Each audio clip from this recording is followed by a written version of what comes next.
Olá pessoal, sou o Papini, tudo bem? Sejam bem-vindos a mais um episódio do nosso Pod Colabora. Como você sabe, Pod Colabora é o nosso podcast do Instituto Colabora Saúde, onde trazemos sempre, toda semana, uma personalidade do ambiente do meio da saúde ou do segmento de impacto social.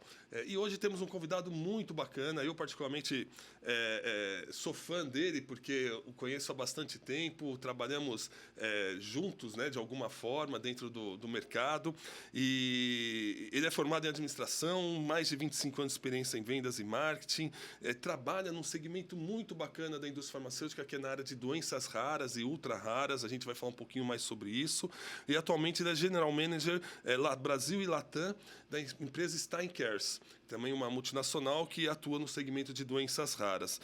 Ele é conselheiro e board member da ONG Guardiões da Esperança, que realiza campanhas de arrecadação para ajudar na manutenção de instituições comprometidas com o bem. Uma história muito bacana. Então, com muita satisfação que eu dou as boas-vindas aqui para o Júlio Ávila. Seja bem-vindo, Júlio. Obrigado pelo seu tempo e disponibilidade. Eu que agradeço, Papini. Para mim é uma alegria muito grande estar aqui com você, te rever depois de alguns anos, né?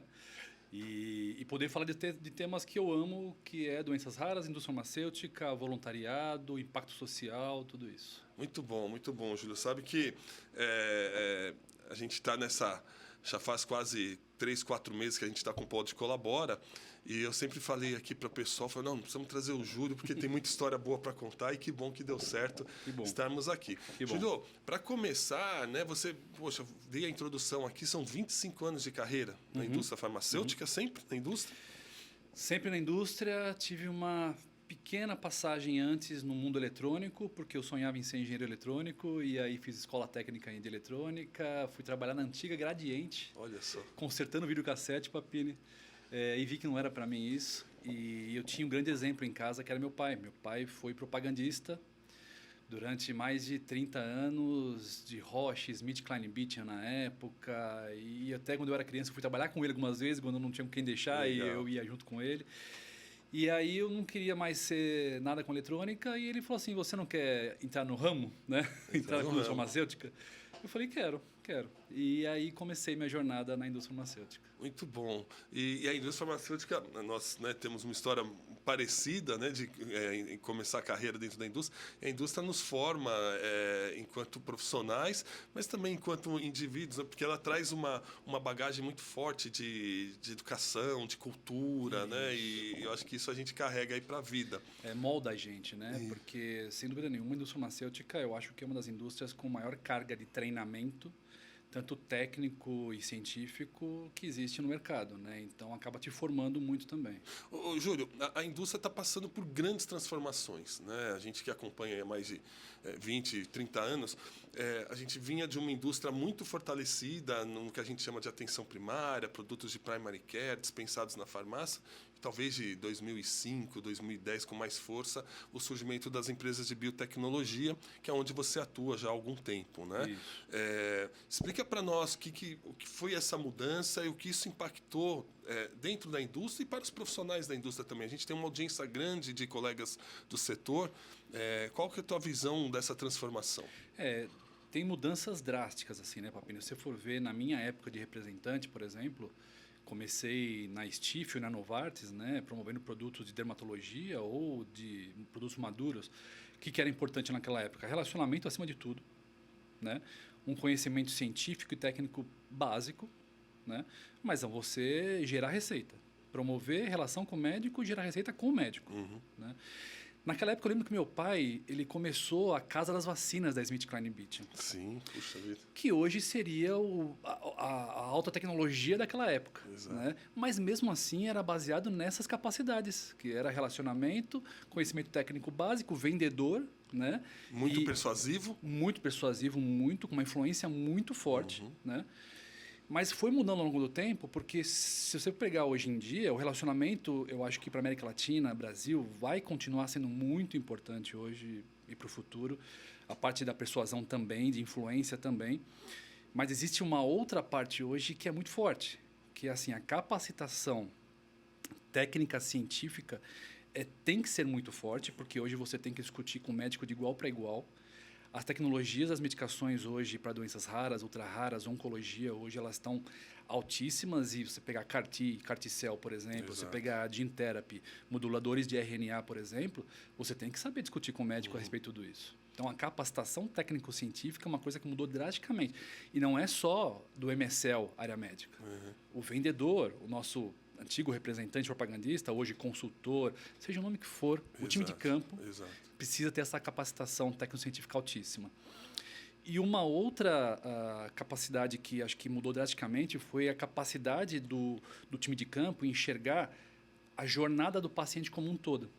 Porque antes era influência no médico e quem trabalhava com farmácia no balconista da farmácia. Exato. Hoje em dia, não. Hoje em dia é tudo. Né? É o médico, sim, que é o principal ainda prescritor, mas você tem que saber a enfermeira, você tem que saber falar com a psicóloga, com a nutricionista, com o comprador do hospital, com o administrador do hospital, com o pessoal da assistência farmacêutica da saúde, com o pessoal do Ministério da Saúde, com o dispensador, com o pessoal da ONG, da Associação de Pacientes, com o pessoal do programa diagnóstico, com o pessoal do programa de suporte ao paciente, pessoal da infusão. Então, assim... É tanto stakeholder hoje maior, né? na jornada do paciente, e esse time de campo tem que saber interagir e conversar e influenciar todos eles. Né? A gente transita bastante na indústria, até com os programas, né, de educação continuada, etc. E eu costumo dizer que a gente sai de um painel ali com 2 botões, né, como você falou, a demanda e a venda, e a gente vai para um painel muito mais complexo. Né, e aí requer novas competências, novas até formas, né, do representante e do consultor enxergar esse ecossistema. Muito bom, Júlio. E você falou de biotecnologia e falou de doenças raras. O que é uma doença rara, Júlio? O que classifica uma doença como rara? Tem uma classificação mundial para doença rara, né? Que, se eu não me engano, é 1 para 65 mil, se eu não me engano. Agora, a gente, quando fala de doenças raras na indústria farmacêutica, né? Porque se você pegar por essa classificação, esclerose múltipla é uma doença rara. As doenças de imunologia, como psoríase, artrite reumatoide, doença de Crohn, elas são consideradas doenças raras.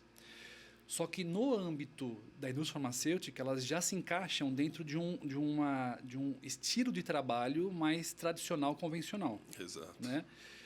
O que a gente chama de doença rara e ultra rara? São aquelas doenças realmente que aí você pega 1 para 200 mil, a prevalência, 1 para 1 milhão, realmente. Onde você vai ver um âmbito total de número de pacientes potencial no Brasil, por exemplo, chega a 2.500 pacientes, 3.000 pacientes no máximo. Exato. Sabe? Isso é classificado como uma doença rara. E é onde a gente tem uma missão muito forte na indústria farmacêutica de educação. Né? Educação não só do médico, educação da população como um todo. Porque a gente tem essa campanha de conscientização, é muito importante. Porque você pode ter um vizinho com uma doença rara e nunca parou para prestar atenção em alguma sintomatologia uma feição dele diferente. E que pode se encaixar em algum tipo de sintomatologia de uma doença rara, por exemplo. Então, a educação nossa em toda a jornada dessa que eu repeti, que eu falei antes, é muito importante, sabe, Papini? E a indústria tem um papel muito relevante até na descoberta desses pacientes, né? No sentido de gerar conhecimento tanto para a classe médica quanto para a população em geral. Aquilo que você falou, e conseguir identificar alguns fatores quando ali. Quando a gente estabelece uma estratégia de entrada, o que a gente chama de go-to-market, né? Para a entrada de uma nova doença rara, de um novo produto para doença rara, a estratégia de finding, de achar pacientes, é a mais importante de todas. Exato. Mais importante. Se você for ver dados, né, Papi, nós somos mais... eu digo nós porque eu me encaixo nesse quadro, mas pacientes com doenças raras são mais de 300 milhões no mundo todo. 1 a cada 10 pacientes com doença rara está nos Estados Unidos. Então, você vê que lá a coisa é mais forte ainda, por isso tem tanta empresa de biotecnologia e investimento em cima disso. São mais de 500 drogas aprovadas para doenças raras nos últimos 12 anos, mais ou menos. E tem outras quase 500 drogas em estudo clínico, né? De early stage ou late stage. Se você for ver, são mais de 7 mil doenças raras. Então, são menos de 5% só das doenças que têm tratamento. Exato. Né? Se for ver também, dados importantes, 80% delas são genéticas.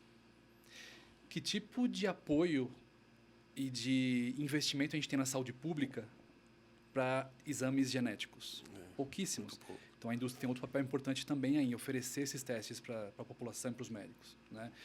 Mais da metade é criança, o que sensibiliza muito mais o tema ainda. Né? E muitas vezes estão em regiões mais distantes do país. Mais distantes. E aí a associação de pacientes tem um papel fundamental em ajudar a chegar lá também. Né? A telemedicina, hoje em dia, tem um papel fundamental em chegar naquele médico distante. Né? Se pegar Brasil, nós somos mais de 13 milhões hoje. Então, assim, 13 milhões de doentes raros. É quase a população de São Paulo toda, ou 2 vezes a cidade do Rio de Janeiro, sabe? Então, é muita gente envolvida e a gente tem uma missão muito forte nisso também. Exato.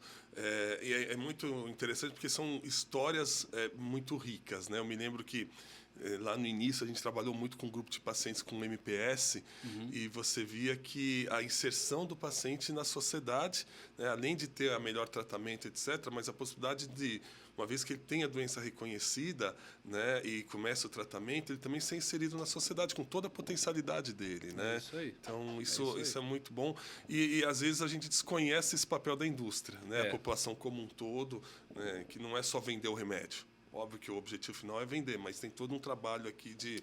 porque quando você faz, inclusive, apoios para uma associação de pacientes, a indústria faz muito apoio, suporte à associação, dentro do escopo da associação de pacientes está incluído isso também, né? De apoiar projetos que incluam aquele paciente dentro do mercado de trabalho, dentro de uma faculdade, de uma universidade, de estudo, da sociedade como um todo. Então, tem isso também. Legal. E quando você que tem uma experiência internacional, quando você compara o Brasil com outros países, ou da América Latina, ou do mundo, como que nós estamos em termos de acesso, em termos de... Eu acho que a América Latina, a gente está um passo à frente dos outros países. Né? Do mundo, a gente está alguns passos atrás ainda.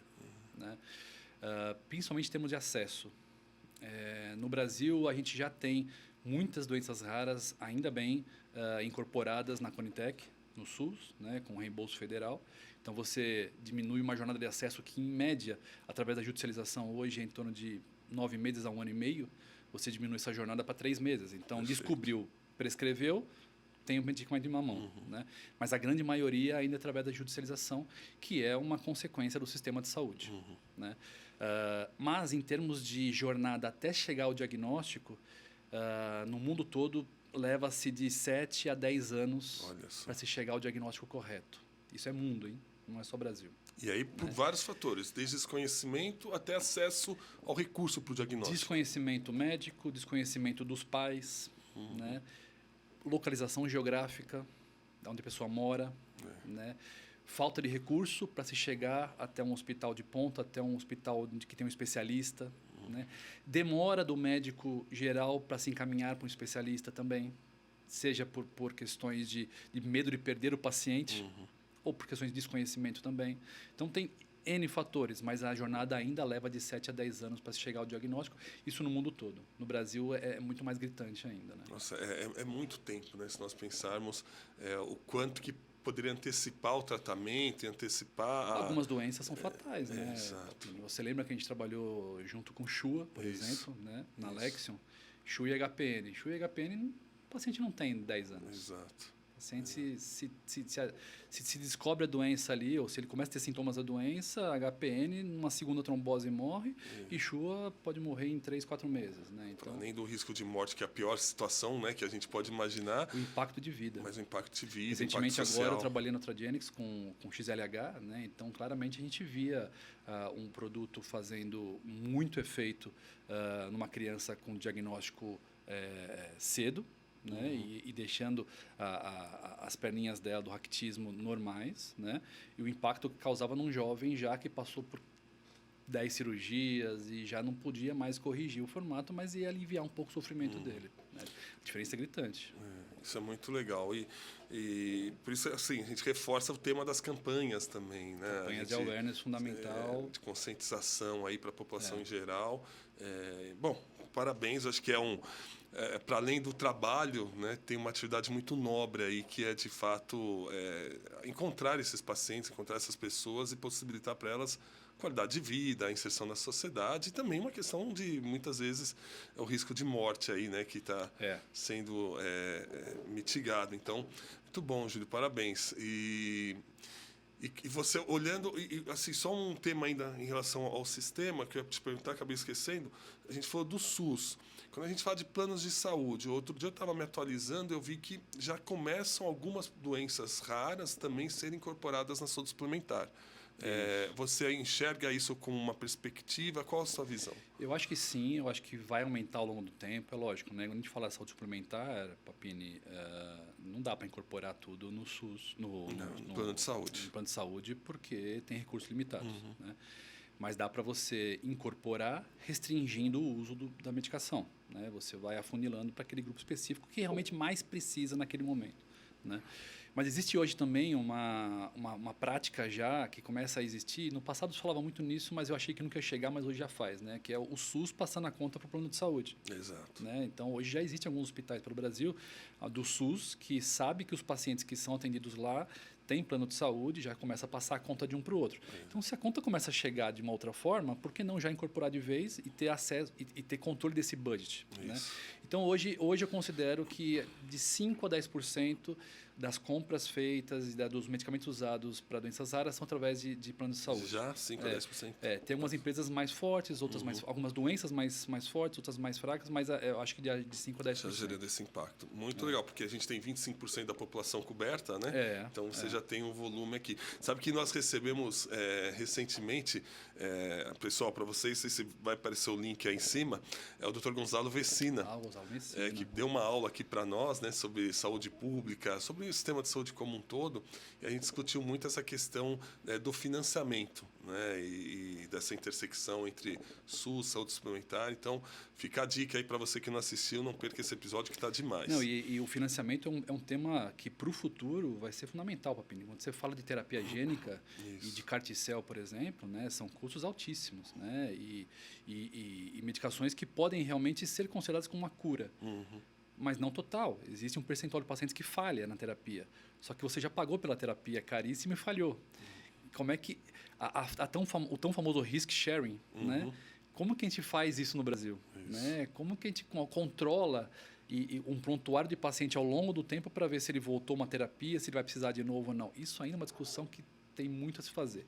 Eu acho que a gente, como indústria farmacêutica, que aí eu falo um pouco como Steincares, né? Eu me encontrei de verdade como propósito de vida na Steincares, porque eu acho que a Steincares é uma empresa latina, da Costa Rica. Da Costa Rica. Da Costa Rica.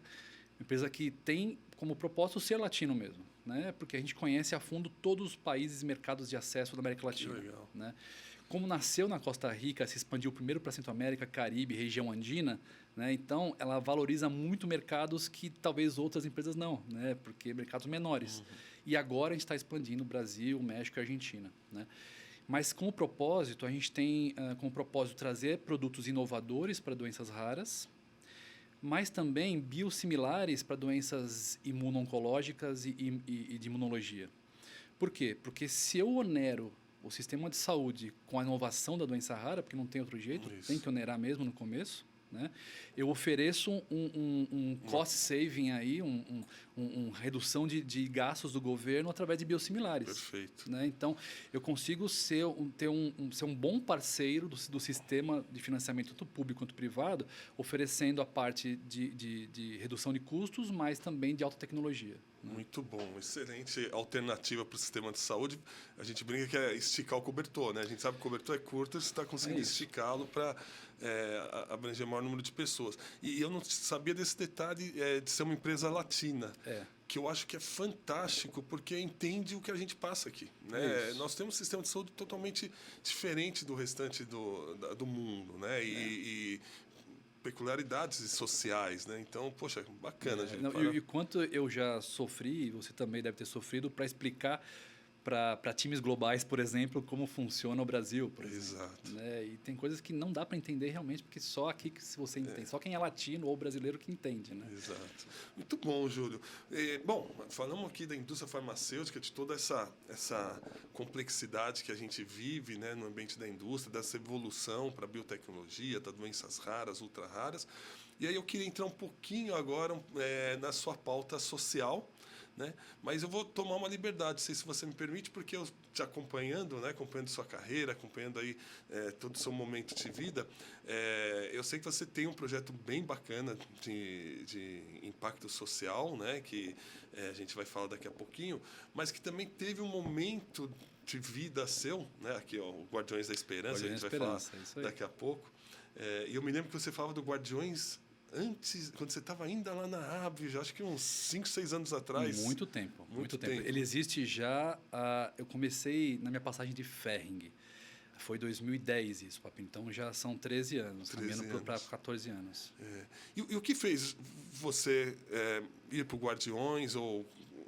Vamos para o Guardiões, depois a gente volta aqui para um tema. Tá. Então eu vou dar um passo antes dos Guardiões até, tá? Na minha transição de Stifel para Abbott, foi minha primeira transição, acho que de mudança drástica de carreira, porque eu trabalhava com produtos primary care, farmácia, tecnologia, farmácia, dermatologia, e aceitei um convite para ser gerente de produto na época da Abbott para esclerose múltipla e lançar um Mira no Brasil para doença de Crohn, né, e psoríase. Foi drástico porque assim, você sai de um mercado estabelecido, auditado, controlado, tal, para um mercado que em 2006, Papini, não tinha Conitec, não tinha reembolso, não tinha auditoria, não tinha Era tudo nada. mato. Tudo. A gente tinha que explorar e realmente aqui foi minha primeira chama que acendeu, Papini, de me importar realmente com o paciente. O impacto que você causa na vida do paciente. Por quê? Eu promovia produtos para dermatologia, muitos para dermatologia clínica, mas muitos também muito para estética, né?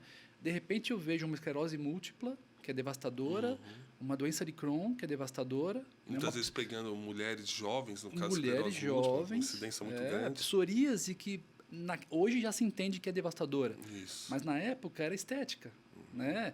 Mas não, a gente sabia realmente que o impacto mental nas pessoas era o pior de tudo, né? Então eu comecei essa chama de ajudar o próximo começou a acender neste momento, sabe? Eu entendi meu papel na indústria farmacêutica. Quando eu recebi um convite do Roberto Alvarenga para sair da Abbott, que já era meu chefe na Abbott, ele foi ser presidente na Ferring, para ser um diretor de unidade de negócio dele na Ferring, eu era muito jovem ainda, tinha 29 anos, 30 anos.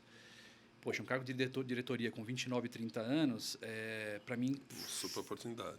E foi uma oportunidade, mas também um desafio muito grande, né? E aí, para piorar ou melhorar na minha forma de aprendizado e crescimento pessoal e profissional, a gente encontrou uma Ferring que tinha uma fama de mercado há 14 anos atrás, ou era só pessoas já se aposentando, eram 50 a mais, né? Ou iniciando, eram os estagiários. E com pouquíssimo recurso de trabalho. Né? Então, o Roberto tinha um desafio na época de mudar esse cenário, capacitar as pessoas, qualificar as pessoas, tudo mais, e me chamou para isso. Só que imagina eu com 29 anos entrando numa empresa para ser diretor de um time completo, mas um time mais sênior. Muito mais sênior. Então, eles levam para mim o que esse moleque está fazendo aqui. Né? E a gente tinha objetivos financeiros com a empresa altíssimos. Então, você tem que capacitar as pessoas, preparar as pessoas para que elas produzam. Né? Às vezes demitir pessoas, às vezes contratar pessoas e faz parte do plano de negócios. Né? E eu lembro que foi, talvez, meus quase 3 anos de Ferring, Papini, meu maior época de sofrimento pessoal. Crescer dói, né? Então, assim, eu cresci muito nessa época como gestor e como pessoa, porque eu também casei nessa época. Então, foi várias mudanças ao mesmo tempo. Só que, ao mesmo tempo, eu entendi meu papel e minha missão de vida também de ajudar as pessoas. Porque quando a gente fala de ajudar o próximo, fica fácil você entender isso dentro do contexto Guardiões da Esperança. Mas o ajudar o próximo é ajudar o próximo que pode estar do seu lado, na tua casa. E precisando de uma ajuda, e às vezes você não enxerga isso. E casar me fez perceber isso. Né? E casei com uma mulher maravilhosa, Ana Paula, que me ajudou a entender tudo isso também. Dentro da Ferring, eu entendi meu papel de ajudar o próximo. Ajudar os jovens que estavam começando a amadurecer, a crescer.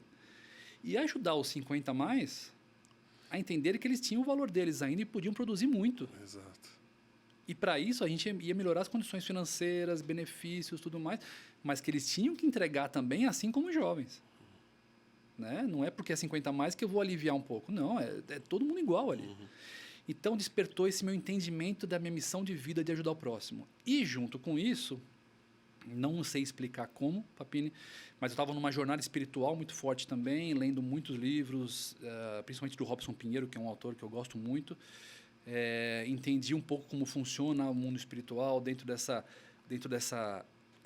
ajuda ao próximo, a caridade. Fui ler muito sobre Madre Teresa de Calcutá, que para mim é o maior exemplo que existe no mundo de caridade, né? E aí, discutindo com a minha esposa, eu falei, a gente tem que, de alguma forma, retribuir para a sociedade aquilo que a gente tem como gratidão, sabe? Então, assim, a gente tem muita coisa. Às vezes, a gente reclama por besteira, né? Mas a gente tem muita coisa. Então, a gente tem que, de uma forma ou outra, retribuir para a sociedade. E aí, eu comecei distribuindo cesta básica. Né? Eu comprava 30 cestas básicas, lotava meu carro e por onde eu passava eu acabava deixando alguma coisa ou outra. Só que eu vi que muita gente começou a se interessar por fazer isso comigo. Eu quero ajudar, eu quero participar. Eu falei, como é que eu vou fazer isso? Né? Eu falei assim, então já sei. Em vez de distribuir ao longo do caminho, eu vou marcar um dia no mês para fazer isso, distribuir cesta básica na rua. E aí eu, do nada, criei um site, criei o logo Guardiões da Esperança em 2010. E marquei um dia, eu falei assim, se não aparecer ninguém, vou eu e minha esposa. Né? A gente marquei um dia, coloquei no site, na época era Facebook ainda, vamos distribuir cesta básica, Guardiões da Esperança, vagas limitadas, aquela história de marketing todo por trás, né? Se inscreva agora, tal. Acabaram vindo 3 amigos meus participar junto com a gente. Então, a primeira ação foi distribuir cesta básica na rua com 5 pessoas, eu, minha esposa e 3 amigos. Só que eu não parei, aí eu continuei. Né? E a coisa foi crescendo. Estava na Ferring na época, como eu já falei, então algumas pessoas da Ferring se interessaram e quiseram participar. Aí depois eu fui mudando de empresa e fui arrebanhando pessoas interessadas em fazer o bem também em cada empresa que eu passo. Né? E aí a gente estabeleceu, ao longo de quase 14 anos, um trabalho para a sociedade, principalmente de ajudar morador de rua, todo mês, e ajudar também alguns CCAs, que é Centro de Convivência do Adolescente e da Criança, né? Com algumas festas durante o ano e arrecadações para eles. A gente ajuda um lar de senhoras carentes também e um lar de animais abandonados também, que pega animais na rua. Mas o core nosso mesmo é ajudar moradores de rua. E aí, para além hoje da cesta básica? Não. Aí a gente começou a estruturar o trabalho, realmente, de organizar num local específico, montagem de lanches, montagem de kits com roupas, com cobertores, com itens de higiene também, com algum tipo de bebida e tal. E a gente se organiza nesse dia do mês, os voluntários todos, que hoje, no grupo, a gente tem mais de 300 voluntários. Em cada ação, a gente participa aí por volta de 20 a 40 voluntários, depende do dia. E vamos para o centro da cidade, sempre lá na região do pátio do colégio, para fazer a distribuição desses alimentos, bebidas, roupas e cobertores. Né? Nessa jornada toda, Papini, eu recebi muita crítica já. Né? Porque muita gente, às vezes, passa gritando na rua, inclusive, xingando a gente, porque é por conta de vocês que esses vagabundos não saem das ruas. Né? Ou então críticas na mídia social mesmo, tudo. Eu já me questionei muito se eu estou fazendo a coisa certa por conta dessas críticas, sabe? Porque eu sempre considero muito tudo que me falam, sabe? Mesmo seja negativo, eu acabo entendendo o que a pessoa quer dizer com isso. Eu entendo esse lado de realmente a gente acaba facilitando eles não se motivarem a sair de lá ou procurar um abrigo. Mas quando você conhece a história de cada um realmente, você vê que os abrigos não são tão bons assim. Exato. Quem tem família, quem tem animais, não pode ir para o abrigo. Né? E eu fui conversar com presidentes de outras ONGs. Normalmente separam no abrigo, né? Homens e mulheres, e é perigoso. Crianças, exato. Né? Eu fui conversar com presidentes de outras ONGs que têm os chamados trabalhos sustentáveis, né? Que ensinam alguma coisa. E eles me falaram, Júlio, não desiste, porque o nosso trabalho é sustentável, o seu é o secar gelo. Né? Mas se não tiver o seu trabalho para motivar as pessoas, para sustentar as pessoas e de uma certa forma nutrir de carinho e atenção, talvez elas não se motivem a procurar o nosso trabalho.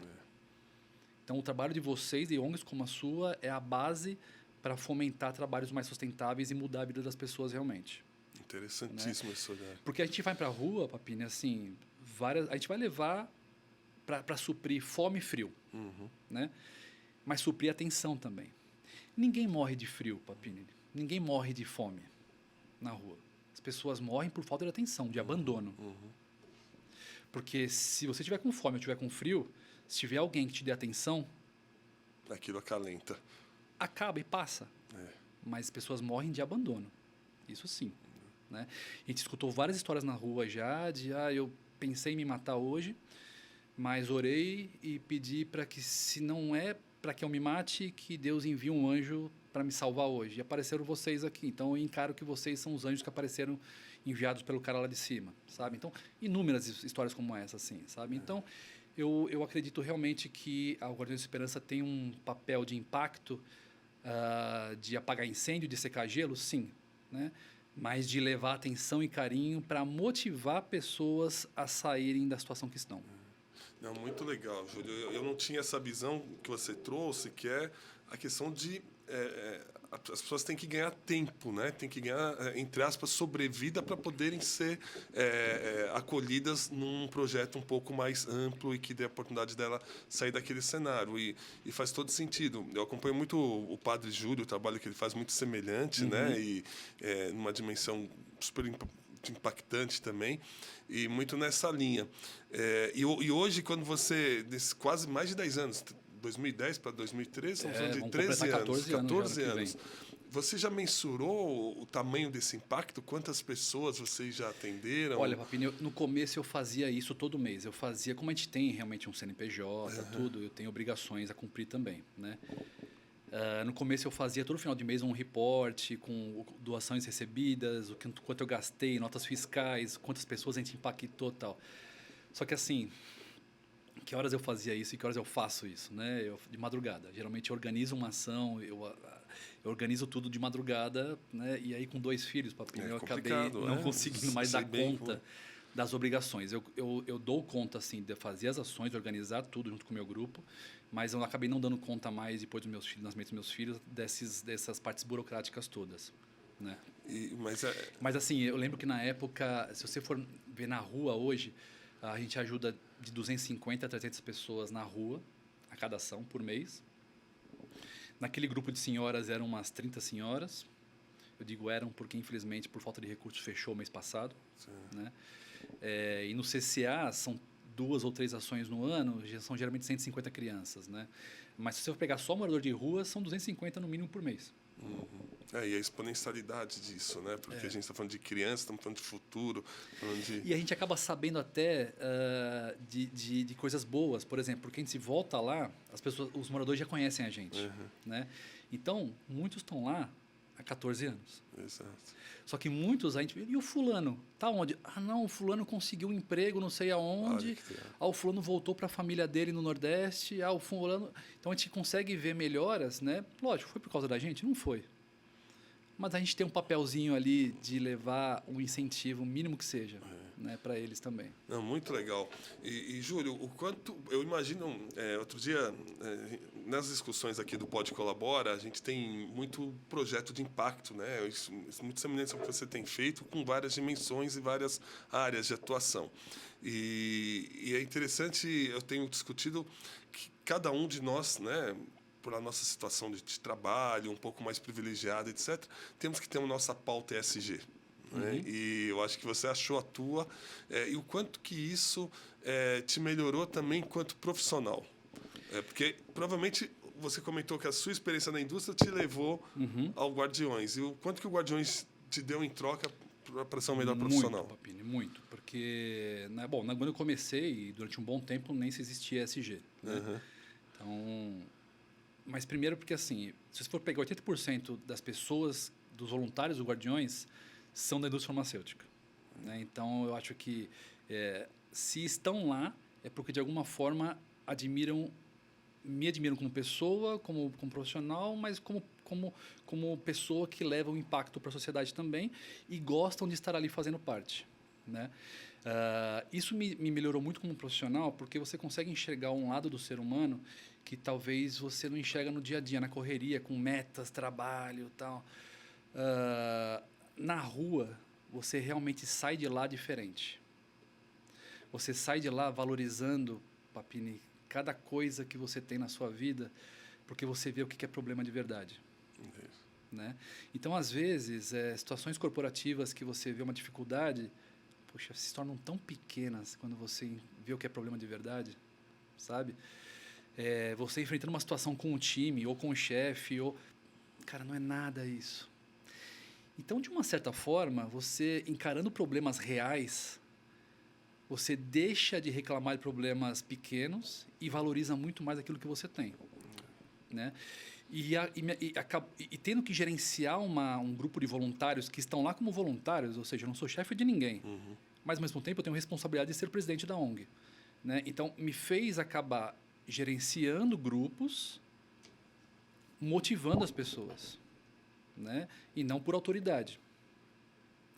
Então, acabou me transformando como profissional também, como gestor e tudo mais, porque realmente eu vi que a única meta que é importante na vida, Papini, é você causar felicidade na vida dos outros.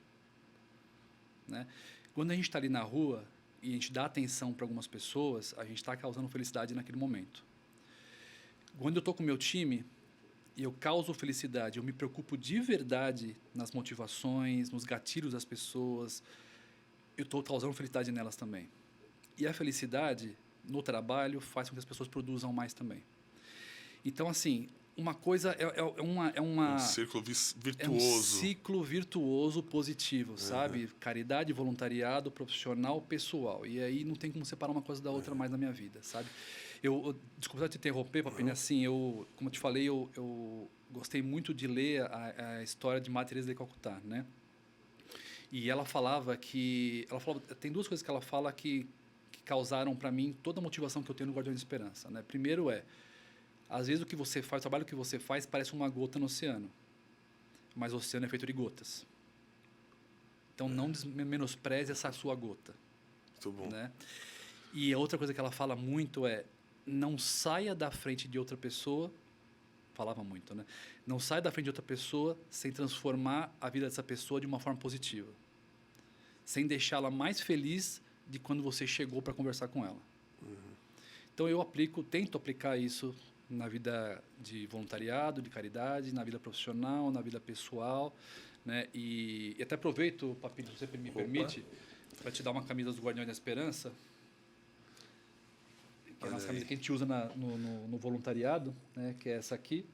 Essa é de 2022, mas muito legal. Falta recursos também para fazer, às vezes, as novas camisetas, mas essa frase aqui é uma frase que, honestamente, eu não lembro de onde eu vi, mas que faz todo sentido para você. Muito bom, que a importância da nossa existência, Papini, ela é medida, equivale ao número de pessoas que a gente ajuda.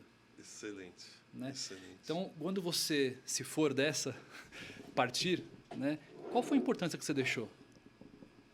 Qual foi o impacto, né? Qual foi o legado, qual foi o impacto? Está totalmente ligado com o número de pessoas que você ajudou. Seja em casa, na família, no trabalho, na rua, na sociedade, seja o que for. E você fez um comentário... Bom, primeiro, depois, quem quiser ajudar o Guardiões da Esperança, tem um site, tem um site Instagram. Que é guardiõesdaesperança.org, tá? Eu não atualizo muito o site por falta de tempo mesmo, mas no Instagram é sempre atualizado e divulgado as campanhas lá também. Legal. Tá? Então, Guardiões da Esperança, no Instagram, tá lá, é só procurar que você vai achar. E quem quiser fazer parte, entre em contato comigo através do Instagram e eu incluo no grupo de WhatsApp de voluntários, que é sempre imediato lá. É um grupo do bem. Não só as ações do Guardiões de lá, mas às vezes quem precisa de ajuda, divulga lá e lá a gente... Ô, Júlio, a gente já vai... depois fazer uma combinação aqui, porque o Colabora Saúde trabalha também, o Instituto, com a parte de doações recortadas para a saúde. E aí depois a gente conversa para levar esse tema também para os Guardiões, perfeito, porque Papinho. Eles têm demandas de saúde ali também, no dia a dia, né, necessidades que a gente possa eventualmente... Não, vira e mexe alguém no grupo divulga que uma pessoa conhecida ou da família precisa muito de um tratamento... E se alguém sabe como conseguir e tal. E aí a gente pode fazer essa conexão. Maravilha. Essa é uma das ideias nossas, né? De fazer sempre esse match do bem e poder contar aqui com essas iniciativas muito ricas. E você fez um comentário muito interessante que, ao fim e ao cabo, a gente se retroalimenta de tudo isso, né? E aprende muito. né? E nos momentos difíceis, nas experiências pesadas ali, isso nos fortalece para as coisas que a gente até então achavam que eram difíceis se tornam muito mais, não fáceis, né? Mas muito mais administráveis, vamos chamar assim. E eu sei que você, se você me permite, né? Acho que uma passagem que você teve até recentemente, mas que está dentro desse contexto e a gente falando de área de saúde, de algumas doenças importantes, você acabou de sair de um câncer, é isso, Júlio? Foi. Minha jornada de paciente, né? Isso é bem interessante. Pela primeira vez eu vivi a jornada de paciente, sendo um paciente mesmo, né? Começo de pandemia, meu filho, o Miguel, tinha acabado de nascer, 3 meses. Começou a pandemia, eu comecei a ter dores no testículo, todo mundo em home office, né? Eu estava morando até na praia nessa época, começando a andar muito de bicicleta e tal, e eu comecei a ter dores no testículo, achei que era por conta do selim da bicicleta e tal. E minha esposa insistiu para eu ir fazer uma consulta virtual, fiz consulta virtual, faço check-up todo ano, né? E aí minha médica falou assim, não, vamos fazer o check-up então, Júlio, vamos ver o que acontece, né? Voltei para São Paulo, tudo vazio, né? Todo mundo em casa trancado, né? Então o hospital estava vazio, o centro diagnóstico estava vazio, tudo vazio.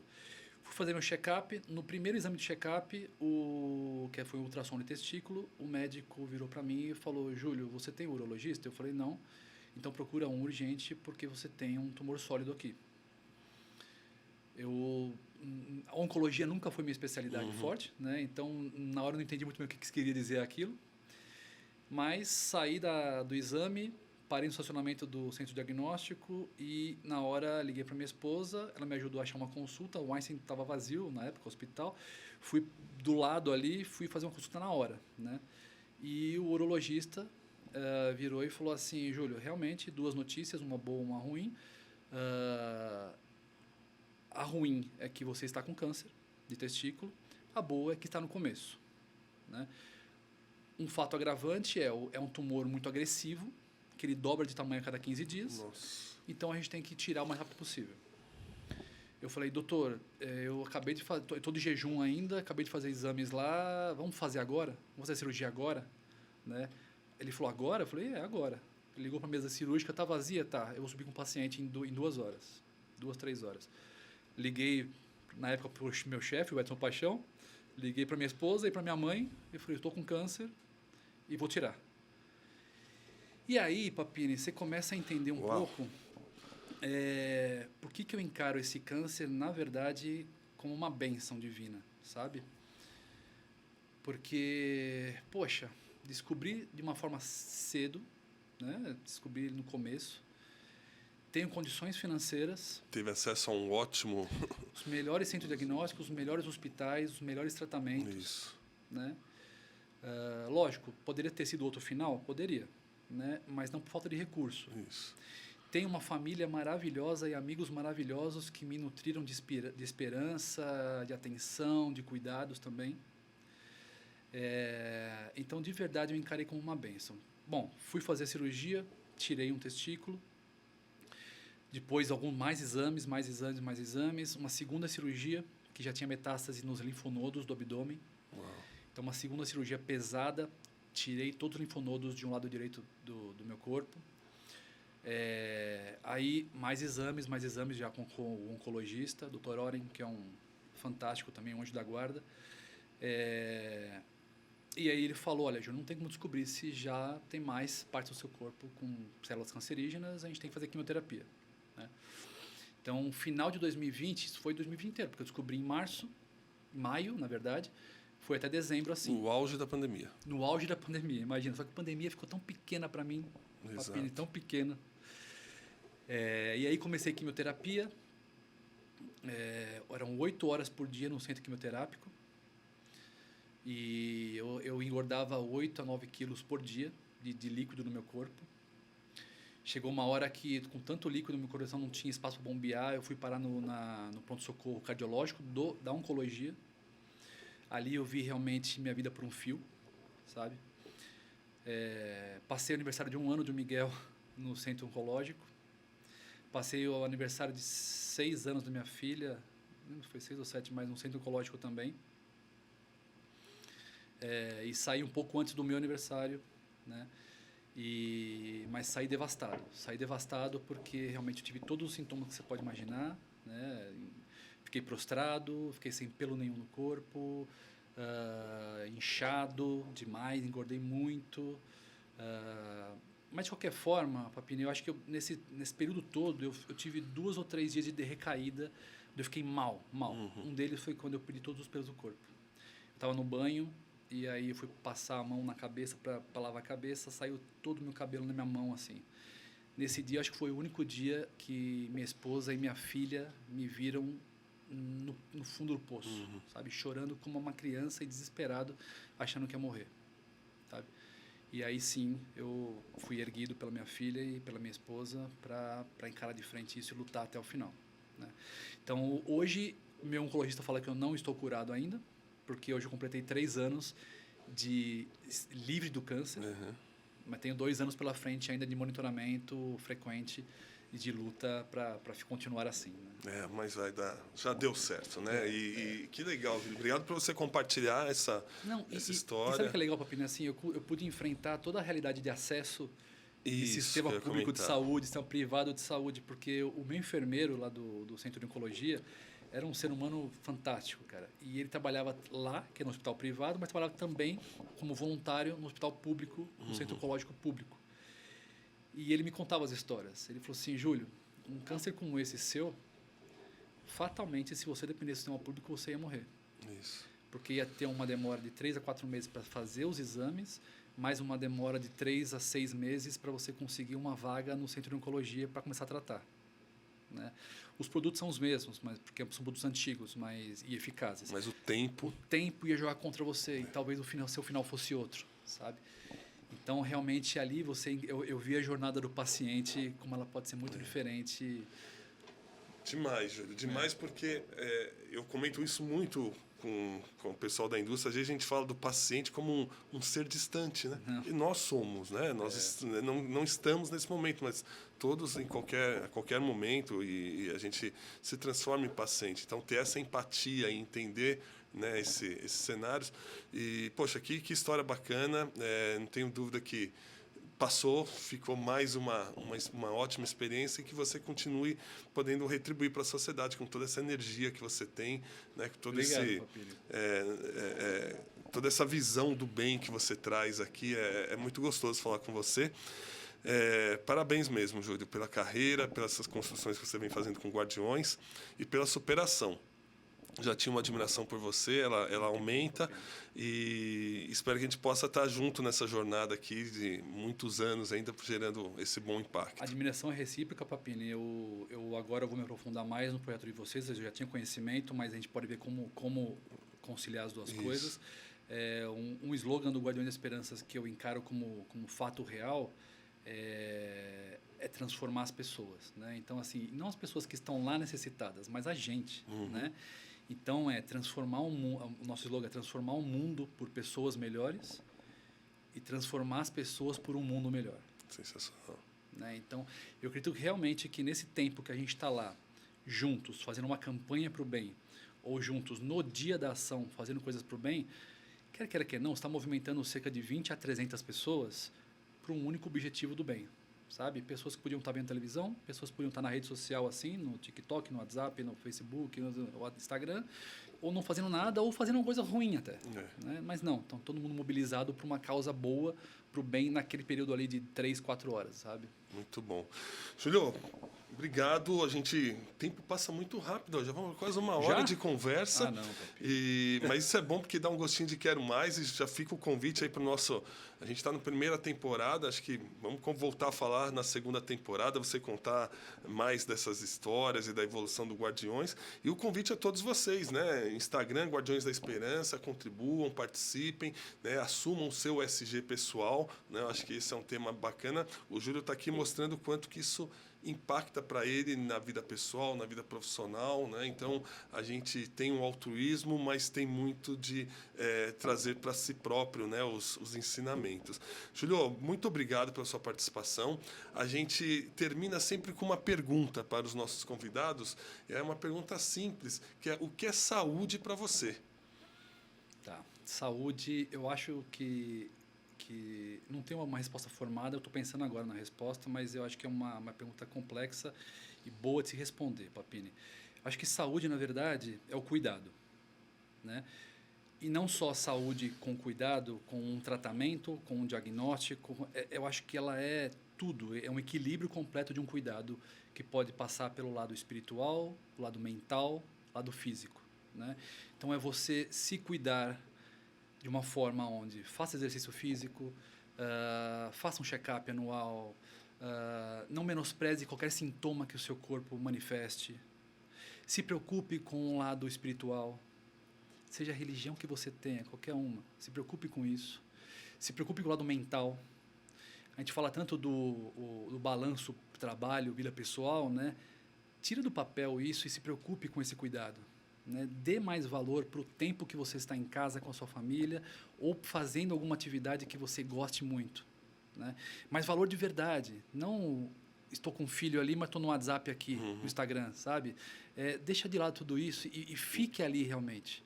Aquilo vai trazer, sem dúvida nenhuma, uma qualidade para o seu tempo pessoal e mental ali. Né?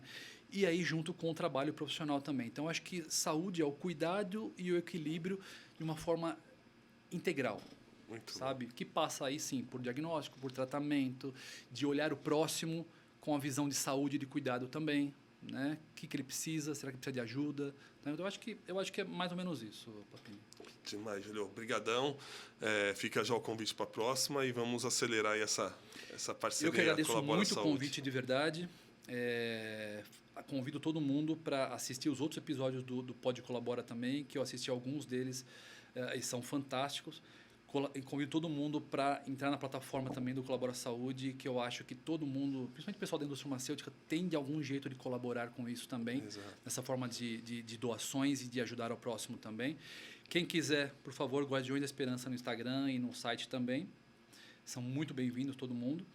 E um outro convite eu espero aí, Papini, para a gente abordar outros tópicos, outros assuntos que hoje não deu tempo de abordar também. Teremos oportunidade. Julio, obrigado novamente. Pessoal, falei que ia ser demais, uma lição de vida aqui para nós, né? E espero que vocês tenham gostado. Deixe seu like, faça inscrição, convide e divulgue para os seus colegas, seus amigos. E espero você no nosso próximo episódio do Pode Colabora. Um abraço, até lá.